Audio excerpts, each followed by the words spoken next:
Hi, my name's Artie Fahey. Welcome to Bar Mills and welcome to the late fall season here in the year 2013. And in this case, welcome to our latest holiday kit, Christmas kit, whatever, something called the Popovich Pipe and Fitting Company. And this is the new one for this year. Now, what I'm going to do here is I'm going to start my stopwatch to try to keep this somewhat short, but to fill in gaps, fill in some information that you cannot tell from necessarily just seeing the pictures of this particular kit.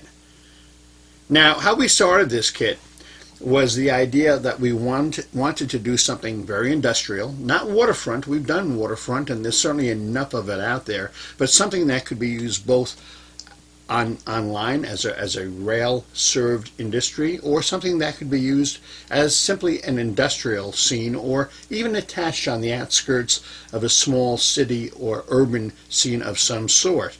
Now, normally our kits really tend to have smaller footprints. They tend to be very, very friendly with model railroaders, guys that are actually running out of space but want to add something special to their layouts.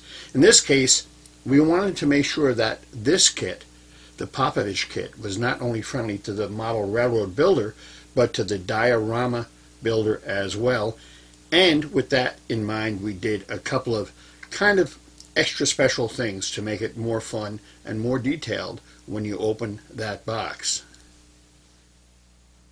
What we've done here is we've designed a kit that basically is the size of, well, sometimes several kits.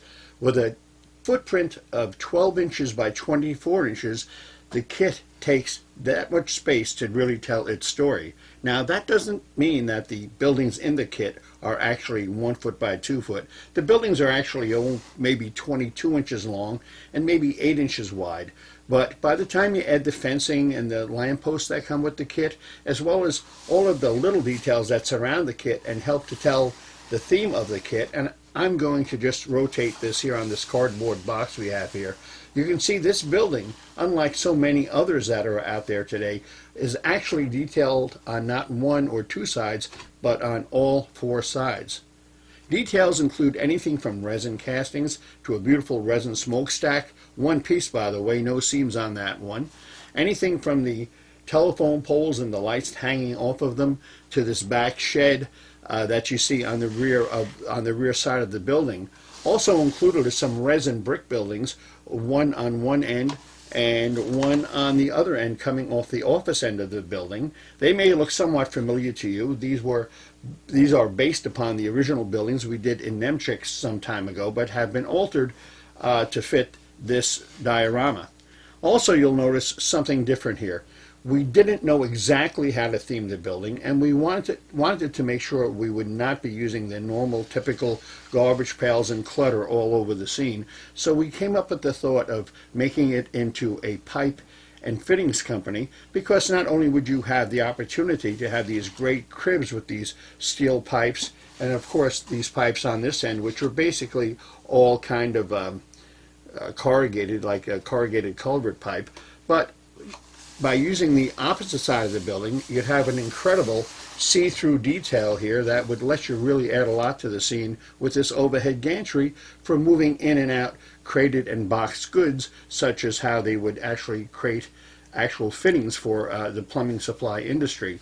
Now, while you can't really see it too well, this kit actually also comes with a piece of embossed styrene that is used to represent a brick or stone driveway that goes under the overhead crane in this particular instance. Now, one very important aspect of this model is one that we've never touched upon either in the issue of the Daily Moose nor in any upcoming ads that you'll be seeing in the magazines.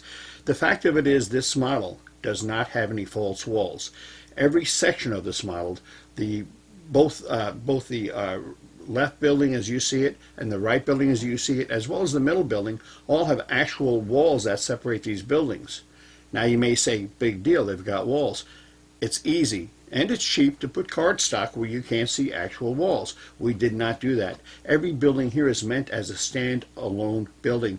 This building here, for instance, could be placed at another angle. This one could be removed and put behind this whole assembly here to complete a scene in a more of a square area as opposed to a longer area like we have here.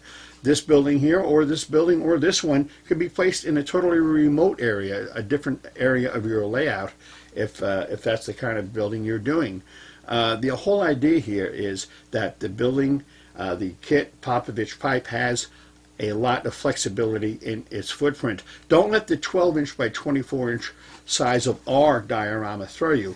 You understand that does include many of the details, and as usual, our kits are always detailed, so you're going to have to find space for the details one way or the other, but it doesn't have to have this particular footprint.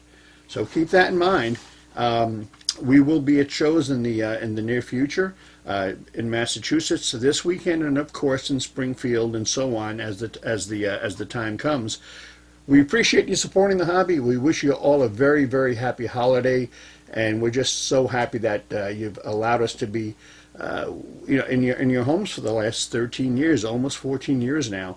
This is Art Fahey from Bar Mills, for my beautiful wife Nancy, my buddy Jim Mooney, Jack Ellis, our production manager Lenny, and the rest of the Bar Mills crew. Have a Merry Christmas, and we look forward to seeing you real soon.